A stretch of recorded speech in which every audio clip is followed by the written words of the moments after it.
Assalomu alaykum hammaga. Bugun C++ darslarini ikkinchi darsini boshlaymiz. Tak, oldingi darsda aytib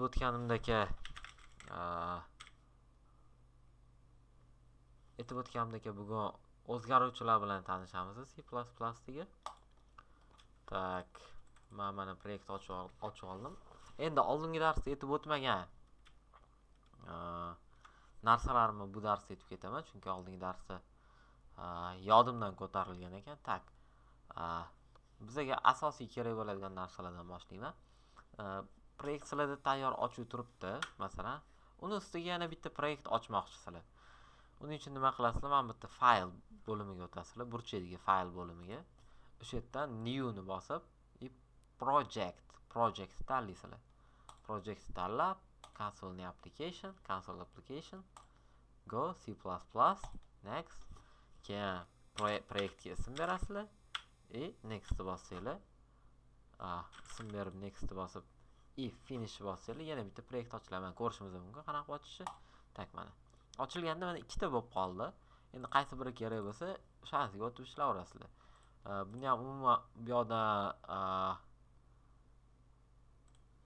yo'qotib yubormoqchi bo'lsanglar, tak.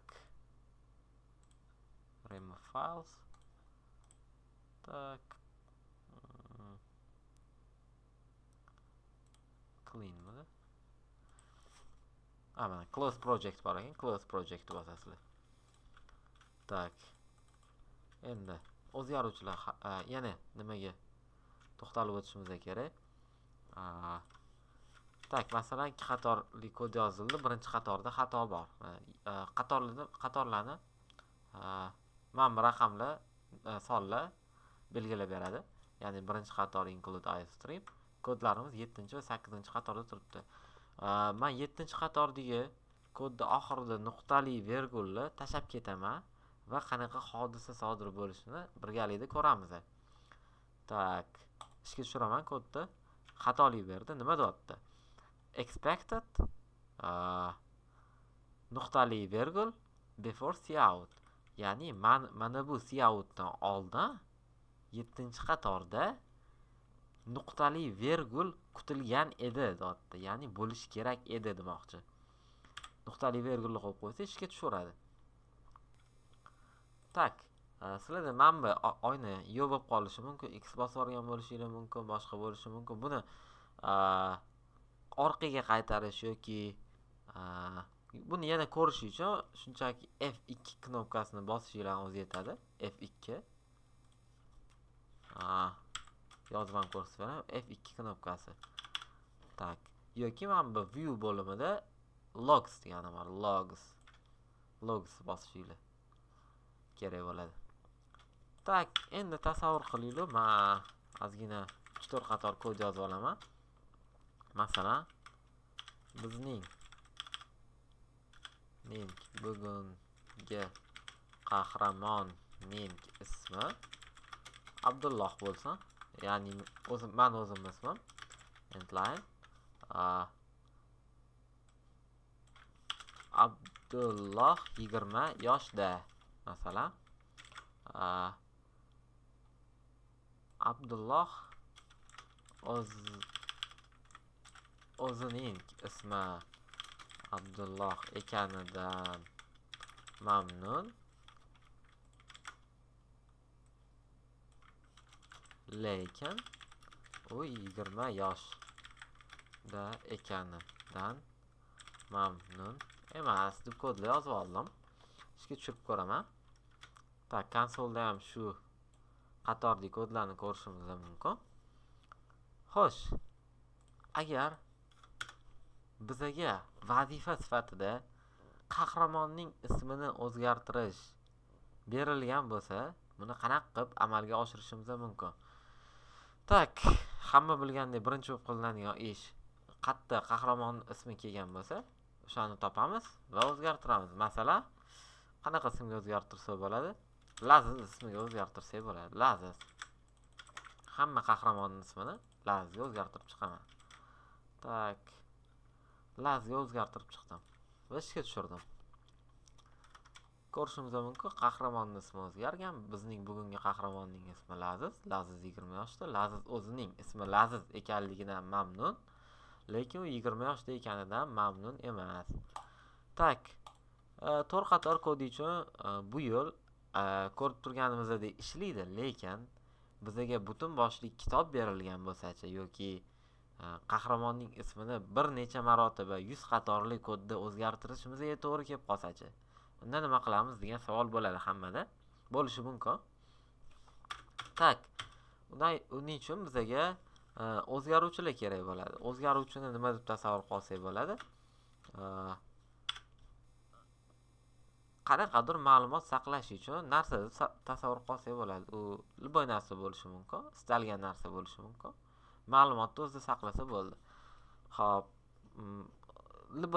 любой narsa bo'lishi mumkin. Masalan, quti bo'lishi mumkin yoki baklashka bo'lishi mumkin. Tasavvur qilib olishingiz uchun, lekin quti oddiy qog'ozdan yasalgan quti suvni o'ziga qabul qila olmaganda, ya'ni o'zida saqlay olmaganda, bunda ham ma'lumot o'zgaruvchilar o'zida faqatgina o'zida saqlashi mumkin bo'lgan ma'lumotlarni saqlab qoladi. Ya'ni, masalan, bizda string o'zgaruvchisi bor, eng asosiylaridan. String, bunga nom beramiz, string qahramon ismidir. Xo'p. Endi bu string faqatgina o'zida faqatgina tekstli, ya'ni satrli ma'lumotlarni, mana bunga o'xshagan ma'lumotlarni, Laziz degan so'z yoki Laziz 20 yoshda degan yoki любой tekstli ma'lumot bo'lsa, hammasini o'zida saqlay oladi. Tak, tekstli ma'lumotni biza qanaqa qilib berar edi, qanaqa qilib e'lon qilar edi? Ikkitali qo'shtirnoqning ichida bo'lgan hamma narsa tekst deb qabul qilinadi. Ya'ni endi stringga, o'zgaruvchiga qiymat berayotganimizda ham ikkitali qo'shtirnoqning ichida berishimizga to'g'ri keladi. Tak, qahramonning ismi masalan nimaga o'zgartirsak bo'ladi? Qobilga o'zgartiraylik qahramon ismini. Tak, qahramon ismi o'zgardi. Ya'ni qahramon ismi degan o'zgaruvchi o'ziga Qobil ismini qabul qilib oldi. Xo'p, bu yerda yana bir marta tushuntirib o'taman. String bu o'zgaruvchini tipi, ya'ni qaysi turga mansubligi. Undan ham chuqurroq qilib aytadigan bo'lsak, faqat o'zida tekstli ma'lumot qabul qiladigan turi o'zgaruvchining. Bu bo'lsa uni oti, bu qahramon ismi deganini sizni o'zingiz belgilab berasiz. Qanaqa nom berishingizni o'zgaruvchiga. Bu bo'lishi mumkin, inglizchalab xohlasangiz character name siz bo'ladi. Yoki xohlagan o'zgaruvchiga ot bersangiz, nom bersangiz bo'ladi. Xohlagan nomingizni bersangiz bo'ladi. Lekin o'zgaruvchiga nom berayotganda o'zini bir nechta qonun qoidalari bor. Ya'ni birinchi raqam, birinchi belgi yoki birinchi belgi raqam bo'lishi mumkin emas hech qachon. Mana raqam bersa, bu o'zgaruvchi emas.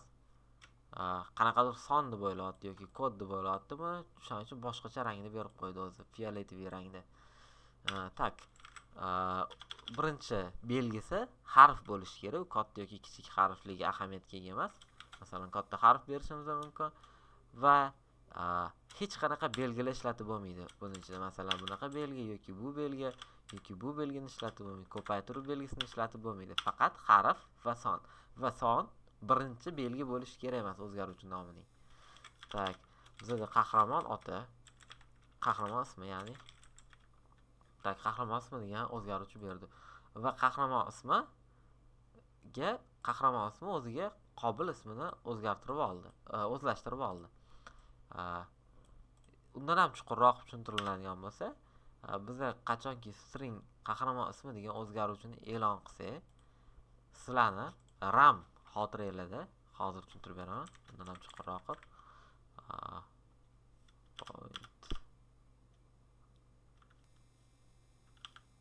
paint Mana bu bizani tak RAM xotiramizda bo'ladigan bo'lsa,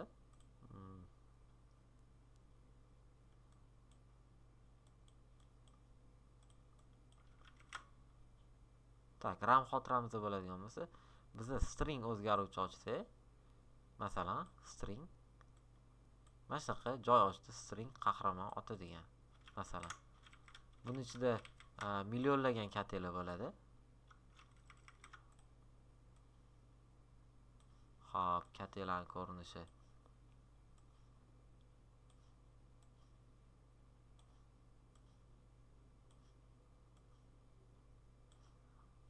Tak.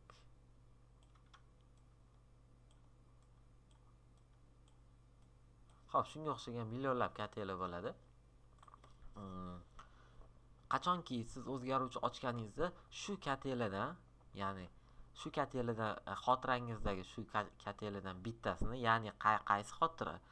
Random access memory, ya'ni RAM xotira, o'zudan tezkor xotiradan joy beradi o'zgaruvchiga, stringga, bizga qahramon oti degan va o'shanga siz bergan qiymatni olib borib joylab qo'yadi. Masalan, biza Qobil ismini berdik, to'g'rimi? Qobil. Shuni olib kelib joylab qo'yadi. U men bu joyga joylashim mumkin, bu joyga joylashim mumkin, keyingi bo'sh joyga joylaydi. Har doim eng oxirgi bo'sh joyga joylaydi. deb tasavvur qilsak bo'ladi. Tak. Endi bu tushunarli bo'lgan bo'lsa, davom ettiramiz darsni. Tak. Endi buni qanaqa foydasi bor o'zgaruvchini desangiz, men mana bu ismni o'chirib tashlayman, Lazizni. Va Laziz ismini o'rniga endi qahramon ismini yozib qo'yaman. Ismi. Hamma Laziz ismlarini o'chirib chiqaman. Qahramon ismini yozaman. Qahramon ismi. Tak, Laziz o'chiraman. Qahramon ismi.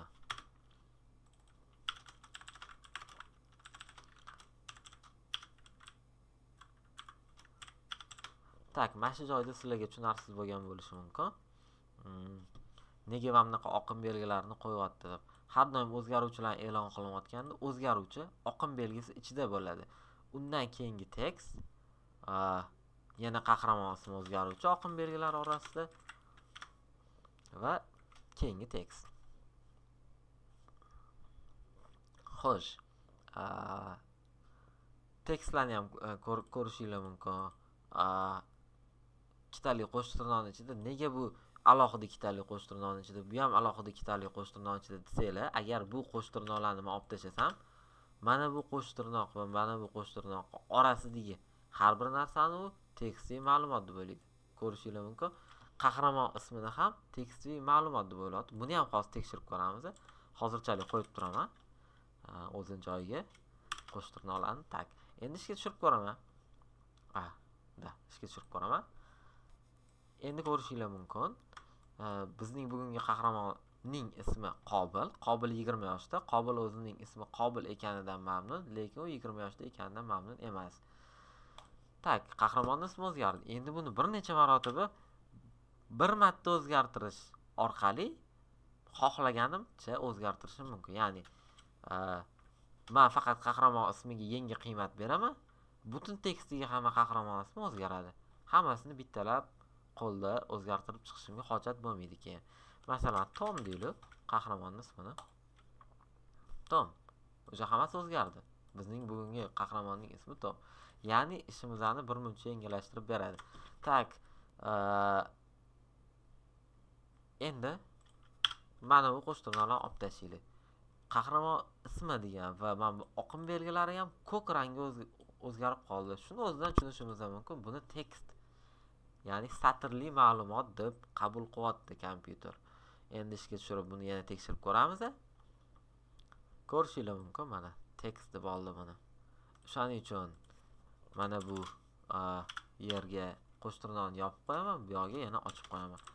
Va qahramon ismidan keyin qahramon ismidan keyin ekanidan mamnun degan tekst bir-biriga qo'shilib ketayotgani uchun qahramon ismidan keyin berayotganimda qahramonga ism bitta probel bilan joy tashlab ketaman. Keyingi satr bilan ulanib ketmasligiga va oldidan bitta joy tashlab qo'yaman. Har ehtimolga qarshi oldidagi satr bilan ham bir-biriga qapishib qolmasligi uchun. Endi ko'rishingiz mumkin, chiroyli tekst hosil bo'ldi. Xo'sh, oqim belgilariga keladigan bo'lsa, oqim belgilarini o'zini olib tashlaydigan bo'lsa ham mana bitta koddan keyingi ikkinchi turdagi kod har doim orasida oqim belgisi bo'lishi kerak. Ya'ni qahramon ismi o'zgaruvchili koddan keyin qo'shtirnoqli kod orasida bo'lishi shart. Bo'lmasa xatolik beradi, ko'rishingiz mumkin. Mana xatolik berdi. Buni yoki o'chirib turganda otdi, alohida kod deb qabul qilganda, keyin buni alohida kod qilib berganda otdi bu nuqtali virgulli chiqarish orqali yoki bitta qatorda bo'ladigan bo'lsa oqim belgisini qo'yib qo'ydi otdi. Mana endi ishlaydi. Shunisiga ham e'tiborli bo'lishimiz kerak. Tak, endi qahramon ismini aytganimdek xohlaganimizcha o'zgartirishimiz ham mumkin. Masalan, ismini Bahromga o'zgartiramiz. Tekshirib ko'ramiz. Ishlayapti. Bizning bugungi qahramonning ismi Bahrom. Bahrom 20 yoshda. Bahrom o'zining ismi Bahrom ekanidan mamnun, lekin u 20 yoshda ekanidan mamnun emas. Xo'sh. Endi bizda ikkinchi turdagi o'zgaruvchi bor. Bu int. Ya'ni integer so'zini qisqartmasi. Integer tarjimasi, ma'nosi butun son degan ma'noni bildiradi. O'zini otidan ko'rinib turibdiki, bu o'zgaruvchi o'ziga faqat butun sonlarni qabul qiladi. Endi qahramon yoshi unga 5 beramiz. Tak, qahramon yoshi o'zining nomidan ham ma'lum, qahramon yoshi. Yosh har doim butun son bo'ladi. Shuning uchun yosh to'g'risidagi o'zgaruvchi ochilayotganda uni int tipi bilan belgilab ketish yaxshi bo'ladi. Chunki yosh hech qachon 5.10 yosh yoki 5,5 yosh deyilmaydi. 5 yosh deyiladi yoki 10 yosh deyiladi yoki 20 yosh deyiladi. Tak, shu o'zi otidan ham ma'lum. Qahramon yoshi bo'ldimi? Har doim yonida int ishlatganinglar maqsadga muvofiq bo'ladi. Xo'p, endi qahramon yoshi bunga masalan 25 yoshni bera qolaylik. Yoki 25 yosh berildi. Masalan, endi tekshirib ko'ramiz. Qahramon yoshi. Buni ham o'chirdim qahramon yoshi. Yana bitta o'zgaruvchi. Int tipidagi o'zgaruvchi bunga qahramon yoshi. Hozir qahramon ismi va qahramon yoshini orasida ham oqim belgisi qo'yildi. Bu ham ikkita alohida kod bo'lgani uchun, ikkita alohida o'zgaruvchi bo'lgani uchun. Buni ham yodingizda tutishinglar maqsadga muvofiq bo'lar edi, chunki bunda ham baribir xatolik beradi demoqchiman. Ikkita o'zgaruvchining orasida ham har doim ikkita o'zgaruvchi nomini orasida ham kerak bo'lganda ishlatayotganingizda har doim oqim belgisi bo'lar ekan. Tak, faqatgina qachon bo'lmaydi? Bir-biriga ko'paytirib yoki qo'shayotganingizda bo'lmaydi. U haqida ham keyin to'xtalib o'tamiz. Hozircha faqat ekranga chiqayotganda orasida oqim belgisi bo'ladi ikkita o'zgaruvchini. Tak. Qahramon yoshi. Tak, bu yerda ham bitta yosh bor ekan. Qahramon yoshi. Tak, boshqa 20 yosh yo'q, to'g'rimi? Endi mana qahramon yoshini berdi. Ko'rishimiz mumkin, 20 yosh emas, 25 yosh chiqadi endi. Tak, bizning bugungi qahramonning ismi Bahrom. Bahrom 25 yoshda. Bahrom o'zining ismi Bahrom ekanidan mamnun, lekin u 25 yosh ekanidan mamnun emas. Tak. Endi o'zgaruvchida bermasa nima bo'ladi? Yoki mana bu 25 yosh bo'lib turaversa, o'zgaruvchi ochilindi, lekin uni hali qiymati yo'q. Ya'ni boya xotiradan joy ochilindi, uni e'lon qilinganda, ya'ni e'lon qilindi, mana string qahramon ismi e'lon qilindi, shunaqa o'zgaruvchi bor deyilindi. Xotiradan joy ochilindi unga. Lekin lekin unga hali qiymat berilmadi. Bo'm-bo'sh turibdi. O'shanda ham qahramon ismini chaqirsak bo'ladimi? Chunki bo'm-bo'sh narsani chaqirib bo'ladimi? Xo'p, C++ dasturlash tilida bo'ladi, lekin boshqa tillarda katta ehtimol bilan xatolik beradi. Mana qahramonning ismi degan bo'sh, 25 yoshda bo'sh, hamma yoqda bo'sh bo'lib ketgan. Chunki C++ dasturlash tilida qahramonni e'lon qilib turib, unga string tipida o'zgaruvchi e'lon qilib turib, unga qiymat bermasangiz, default holatida, ya'ni boshlang'ich holatda mana shu ko'rinishda bo'ladi. Aytmoqchi bo'lganim, mana shu ko'rinish bilan bu ko'rinish bir xil. Bu ko'rinishda ko'rishingiz mumkin, qo'shtirnoq ochilgan va yopilgan. Hech nima yo'q orasida. Bitta probel ham yo'q. Yoki bitta belgi ham yo'q. Hech qanaqa narsa yo'q. Mana shu ko'rinishda bo'ladi. Bu ko'rinish va bu ko'rinish bir xil. Chaqirib ko'rdi, ishladi. Nimada? String o'zgaruvchisida bo'm-bo'sh o'zgaruvchini chaqirib ko'rdi. Tak. Int o'zgaruvchisida agar u bo'm-bo'sh bo'lsa-chi, chaqirib ko'rsak nima bo'lar ekan? 0 yoshda. Ko'rishingiz mumkin, 0 yosh berdi. Chunki o'zgaruvchi e'lon qilsangiz va unga qiymat o'zlashtirmasangiz, u ko'p holatlarda 0 bo'ladi default qiymati va ba'zi bir holatlarda u xohlagan sonini olib o'sha qiymatni berib qo'yishi mumkin chaqirganingizda. Agar unga boshlang'ich qiymat bermasanglar, boshlang'ich qiymatni biz 25 berdik boya, agar mana shu ko'rinishda qoldirsanglar, unda libboy qiymatni olib berishi mumkin. Lekin ko'pincha 0 olib beradi, chunki default qiymati 0. Lekin ba'zi bir holatlarda xotiradagi musor qiymatni, ya'ni xohlagan qiymatini olib berishi mumkin kompyuter. Shuning uchun har doim o'zgaruvchi ochayotganda unga boshlang'ich qiymat bering, chunki o'zgaruvchi bilan keyinchalik unga son qo'shishingiz mumkin, 5 yoshga oshgan bo'lib qolishi mumkin qahramoningiz 5 yildan keyin. Unga boshlang'ich qiymat bermasangiz va uni yoshini 5 yoshga oshirmoqchi bo'lsangiz, kompyuter sizga boshlang'ich qiymat sifatida 48 yosh berib yuborishi mumkin. Uni 5 yoshga oshirib 53 yosh qilib qo'yasiz. Keyin qahramonning yoshini aslida bo'lsa qahramon 30 yosh bo'ladi. Shunaqa xatolar bo'lmasligi uchun har doim boshlang'ich qiymat berishingiz kerak. Ya'ni mana shu ko'rinishda qoldirmanglar demoqchiman o'zgaruvchini.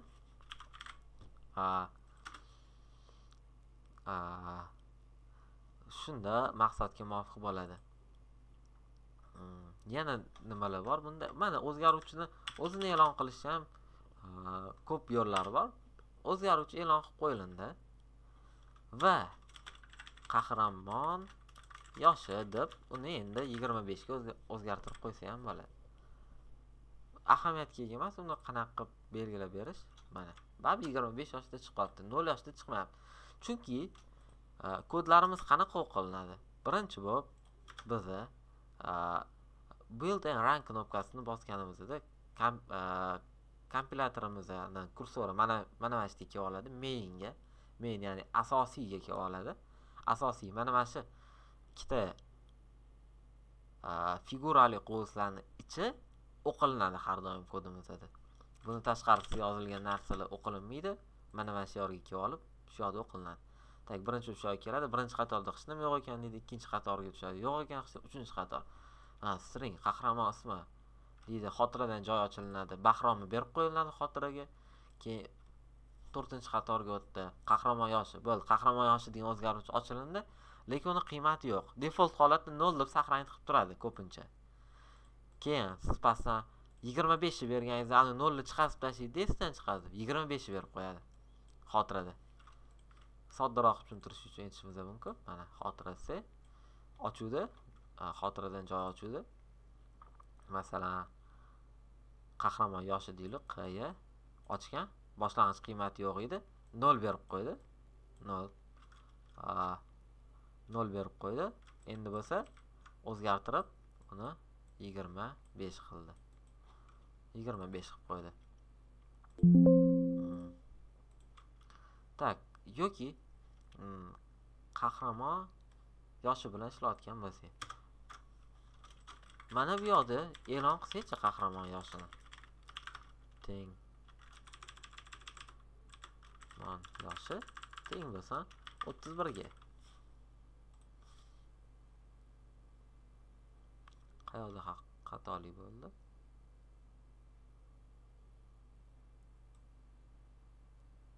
Tak, qahramon bo'lib qolibdi. Qahramon bo'lish kerak. Shu yerda xatolik bo'libdi. Mana qahramon yoshi. Tak. 31.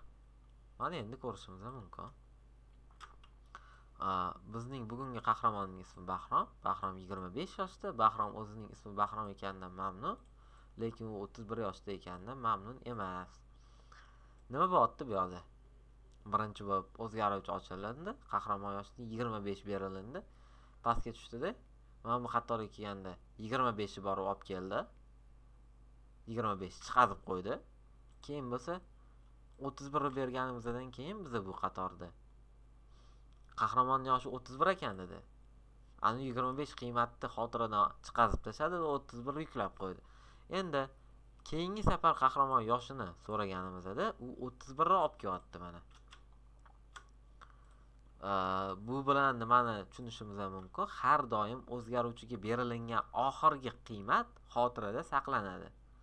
Eskisi chiqazib tashlanib, oxirgisi saqlanadi.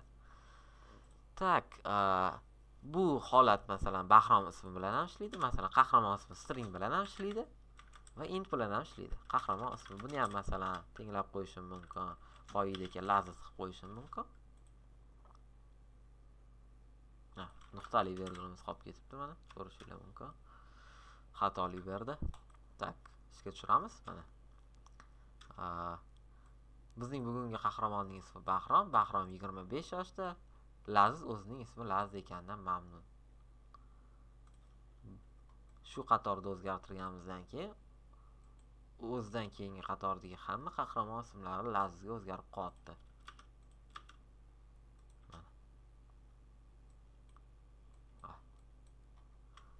Tak, mana o'zgarib qolganini ko'rishimiz mumkin.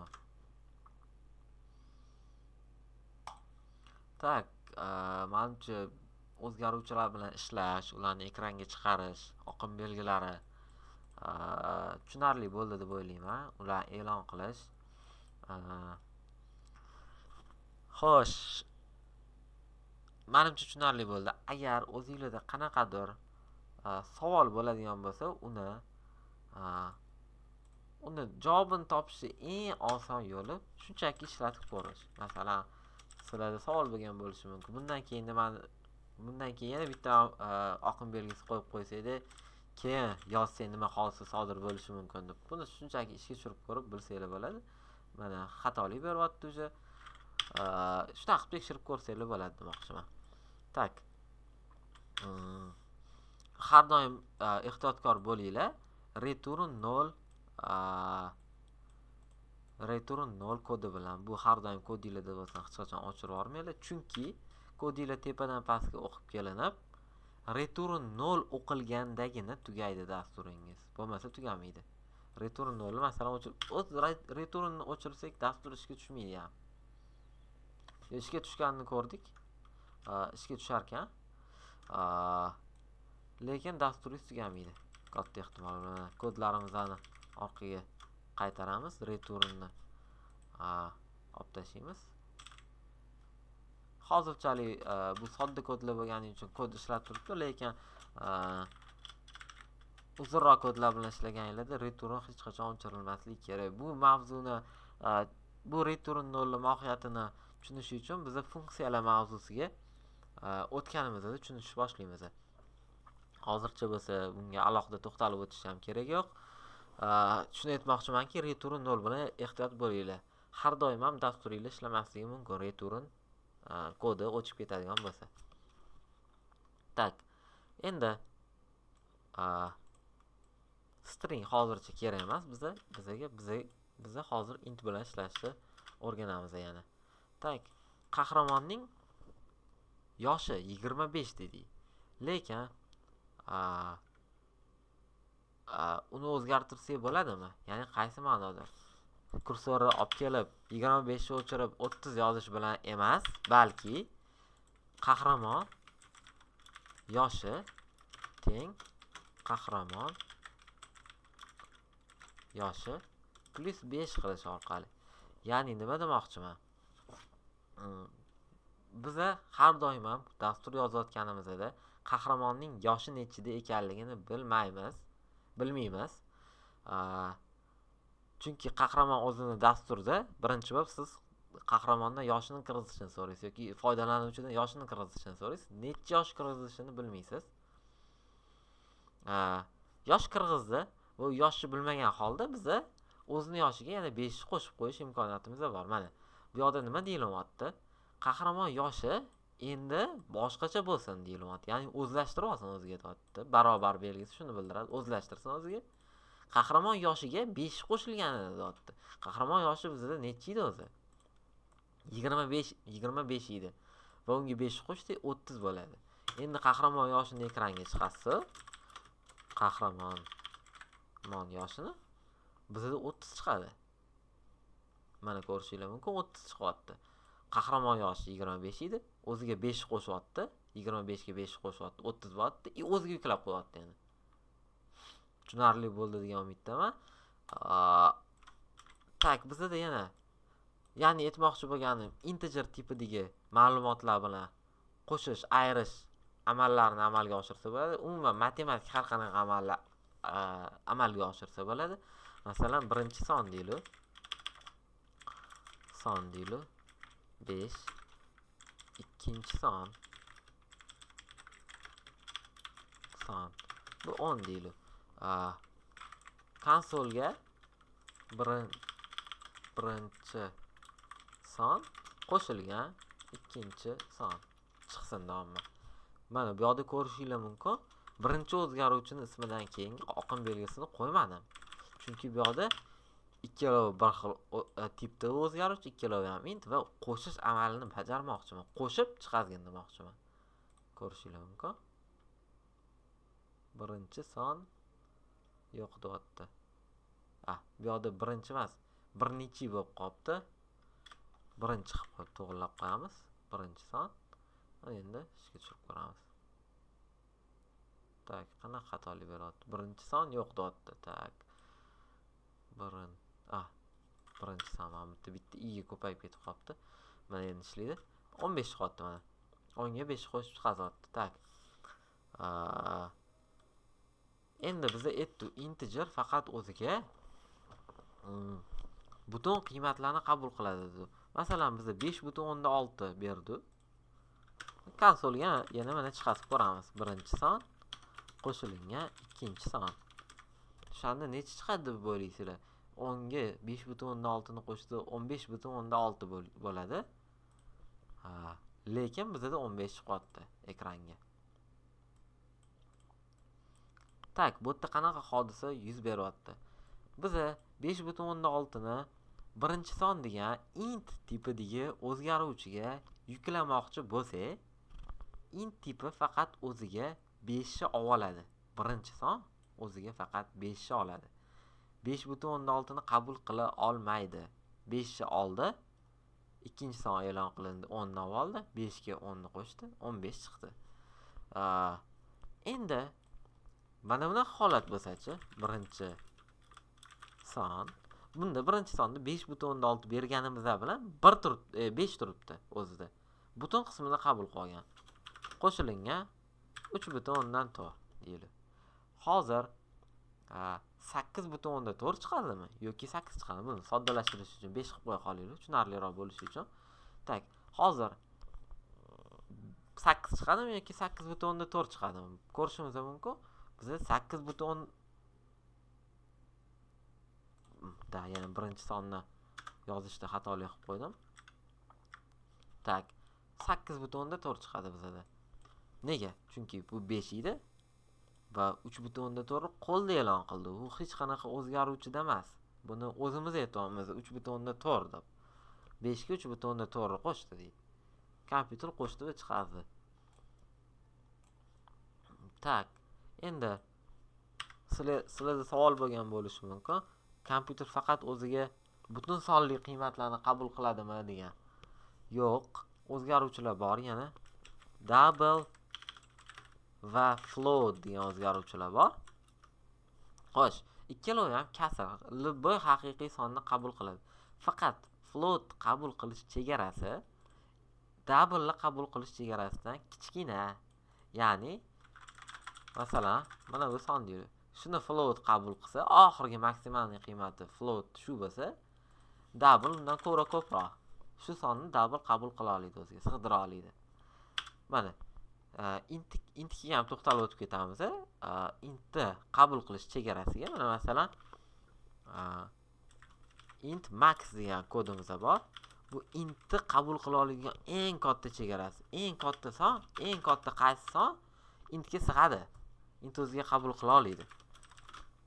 Birinchi sonni chiqaramiz, o'sha sonni ko'ramiz. Nechini qabul qila oladi. Mana. Tak, bu 100, mana 100.000. Tak, 100.000 bo'ldimi? 100.000, million, 10 million, 100 million, 2 milliard, 147 million, 483.647 sonidan katta sonni int o'zida saqlamaydi. Masalan, shu sonni mana hozir kopiya qilib turamiz. Tak, kopiya qildim. Oxirida 7 ni o'chirib 8 yozib qo'ydim. Ana endi ekranga chiqarsa minusdan 2 milliard 147 million 483.648 minusdan chiqadi. Mana ko'rishingiz mumkin. Nima hodisa yuz berdi? Bu minusdagi bu minus tomondagi eng past chegarasi. Minus sonni ham xuddi shunisi qabul qila oladi. Minus qilib qo'ysam, shuni qabul qila oladi endi. Minus tomondagi chegarasi. Endi qabul qilish. Tak, buni yana soddoroq tushuntirish uchun rasmini chizib beraman. Ya'ni tasavvur qilib olishinglar uchun. Tak. Bizaga instrumentlardan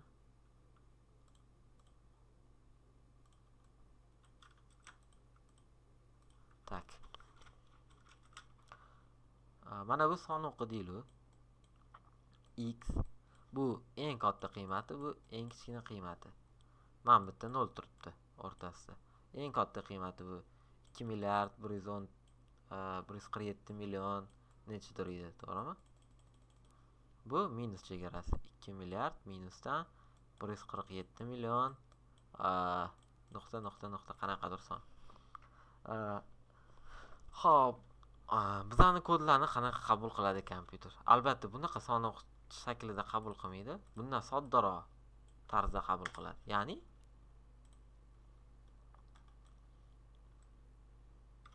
juda katta bo'lib ketdi. Mana bu yo x bo'lsa, ya'ni 0 bo'lsa, bu yo minus x. Xo'sh, bu yo x emas, adashdim.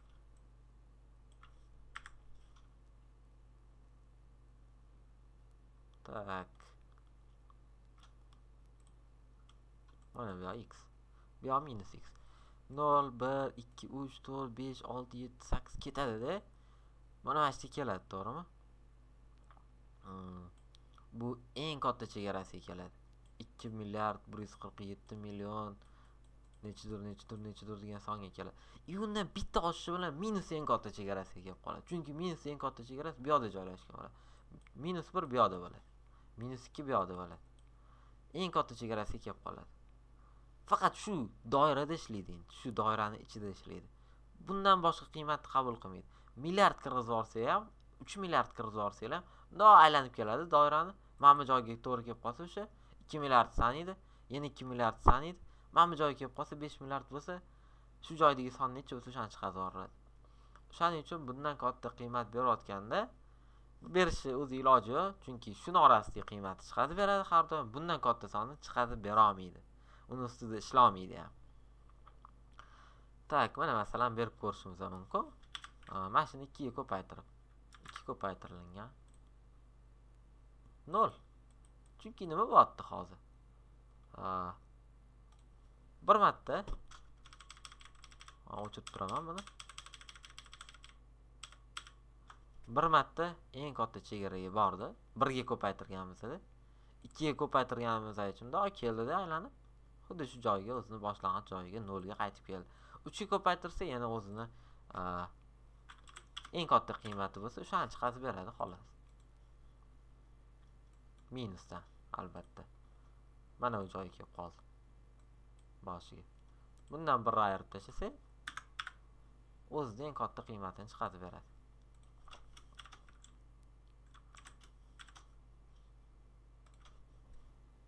Mana, eng katta qiymatini chiqarib beradi. Eslatib o'tishim kerak, plyus tomondagi eng katta qiymati oxiri 7 bilan tugaydi, minusiga oxirgi qiymati minus 8 bilan tugaydi. Minusiga qiymati bitta raqamga, ya'ni bir uzunlikka kattaroq nimadan? Plyusiga qiymatidan. Ya'ni ikkalovini modullarini ayirsak, 1 ga uzunroq bo'lib chiqadi. Bu minus tomondagi o'lchovi, qabul qiladigan o'lchovi. Tak. Menimcha hozirga shuni o'zi yetarli deb o'ylayman. O'zgaruvchilar bilan double, float, bool va chart tipi degan o'zgaruvchilar bor, 4 ta. Ular bilan hali keyinchalik yana ishlaymiz. Keyingi darslarda o'rgataman, xudo xolasa. Hozircha menimcha shuni o'zi yetadi. Uyga vazifa sifatida masalan qo'shish amallarini bajarib ko'rsanglar bo'ladi. O'zgaruvchi ochib, o'zgaruvchiga qiymat berib turib, masalan 55 bunga qo'shib ko'rsanglar bo'ladi, ayirib boshqa yoki menga o'xshab tekst yozib olsanglar bo'ladi. U tekstni har xil joylariga o'zgaruvchini berib turib, ishlab o'zgartirib, o'zingizlar tushunib bersanglar bo'ladi. Qanaqa ishlayotganini, sistemani. Ya'ni sintaks qanaqaligini bu dasturlash tilini. Hozircha shuni o'zi menimcha yetarli deb o'ylayman. Rahmat, charchamanglar.